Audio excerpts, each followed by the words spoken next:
উত্তর কোরিয়া বরাবরই একটি কৌতূহল উদ্দীপক নাম।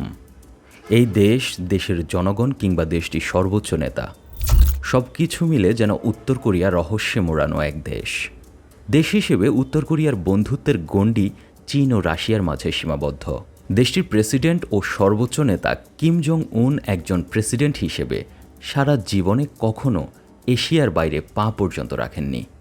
তার জীবদ্দশায় এ পর্যন্ত মাত্র 5টি দেশ সফর করা কিম জং উন প্রায় কখনোই বিমানে চড়েন না।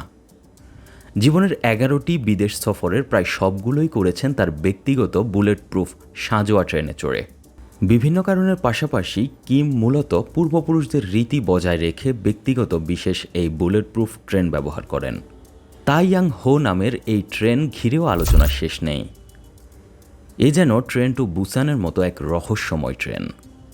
গত সোমবার চীনের স্বাধীনতা কুচকাওয়াজে অংশগ্রহণ করার জন্য কিম তার চলমান দুর্গ নামে খ্যাত সবুজ ট্রেনে করে পিয়ংইয়ং থেকে বেইজিংয়ে পৌঁছেছেন। আন্তর্জাতিক গণমাধ্যম কিমের এই ট্রেনকে প্রায়ই মুভিং ফোর্ট্রেস বা চলমান দুর্গের সাথে তুলনা করে। এদিকে তাইয়াং হো নামের এই ট্রেনকে কিম সূর্যের মতো প্রদীপ্ত মনে করেন। কোরিয়ান ভাষায় তাইয়াং শব্দের অর্থ সূর্য। উন্মুক্ত তথ্য অনুসারে কিম জং উন 2018 সালে একবার বিমান সফর করেছিলেন সিঙ্গাপুরে ট্রাম্পের সাথে দেখা করার সময়। তাও সে সময় নিজের যে প্রাইভেট জেট আছে তার উপর একদমই ভরসা করতে পারেননি কিম। চীনের দেয়া একটি বোয়িং বিমানে চড়ে তিনি সিঙ্গাপুর যান। 2001 সালে কিম জং উনের পিতা কিম জং ইল 10 দিনের দীর্ঘ ট্রেন যাত্রায় প্রায় 10,000 কিলোমিটার ভ্রমণ করে মস্কো গিয়েছিলেন। এমনকি পরবর্তীতে ট্রেনের ভেতরই কিমের বাবার মৃত্যু হয়।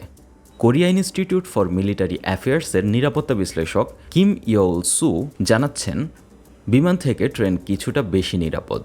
কিম জং উনের ব্যক্তিগত বিমান বেশ পুরনো হয়ে পড়েছে, তাই নিরাপত্তা ও আরামের কথা ভেবে তিনি ট্রেন ব্যবহার করেন।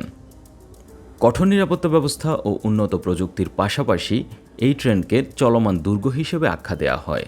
বিস্ফোরক প্রতিরোধী ছাদ, মেঝে এবং দেয়াল, শক্তিশালী আর্মর সিস্টেম, অনবোর্ড মোটর ও রাডার ফাঁকি দেওয়ার মতো সক্ষমতা রয়েছে ট্রেনটিতে।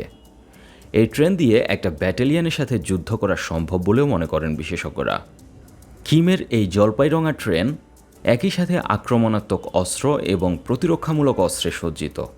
এছাড়া ট্রেনটিতে প্রয়োজনে ব্যবহার করার জন্য হেলিকপ্টারের পাশাপাশি গাড়ি রয়েছে। ট্রেনটি বেশ ভারী এবং ধীরগতির, কারণ এর ছাদ, দেয়াল ও মেঝে বুলেট প্রুফ স্টিল দিয়ে তৈরি। এমনকি স্যাটেলাইটেও শনাক্ত করা যায় না এই ট্রেনটি। সুরক্ষার পাশাপাশি বিলাসবহুল এই ট্রেনে bedroom, meeting room, conference room সহ আরামায়েশের সব ব্যবস্থাই রয়েছে। ট্রেনে রয়েছে কমপক্ষে 20টি বুলেট প্রুফ গাড়ি বহনের ব্যবস্থা। এই ট্রেনের সর্বোচ্চ গতি ঘন্টায় 60 কিলোমিটার। উত্তর কোরিয়ার নেতাদের বিদেশ সফরে ট্রেন ব্যবহারের ইতিহাস দীর্ঘদিনের। দেশের প্রতিষ্ঠাতা কিম ইল সাং ভিয়েতনাম ও পশ্চিম ইউরোপ সফর করেছিলেন এই ট্রেনে চড়ে। কিম জং উনের বাবা কিম জং ইলও বিমান ভীতির কারণে ট্রেনে চড়ে বিদেশ সফর করতেন। বিশেষজ্ঞরা বলছেন, বর্তমানে কিম জং উন তার নিরাপত্তাজনিত কারণের পাশাপাশি অত্যাধুনিক বিমান না থাকার কারণেই এই আইকনিক সবুজ ট্রেনে চড়ে বিদেশ সফর করে থাকেন। জেড আল আসাদ, 21 টেলিভিশন।